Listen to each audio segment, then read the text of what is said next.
Si Jesus ang naglilinis ng ating mga kasalanan. At ang kanyang ama ay siya rin nating ama. Kaya hindi niya ikinakahiya na ituring tayong mga kapatid niya. Ito ang sinabi niya sa kanyang ama.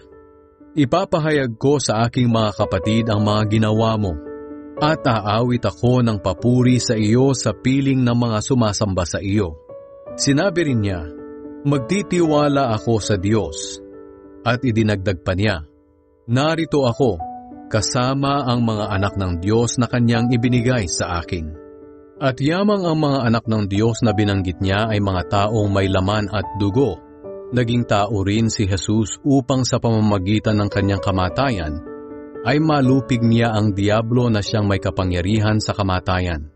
Sa ganitong paraan, pinalaya niya sila na naging alipin ng takot sa kamatayan sa buong buhay nila. Kaya malinaw na hindi ang mga anghel ang tinutulungan ni Jesus, kundi ang lahi ni Abraham.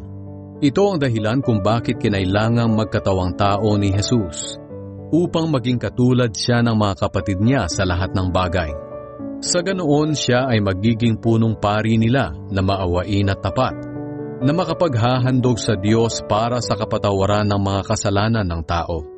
At dahil siya mismo ay nakaranas ng paghihirap ng tinukso siya, matutulungan niya ang mga dumaranas ng tukso.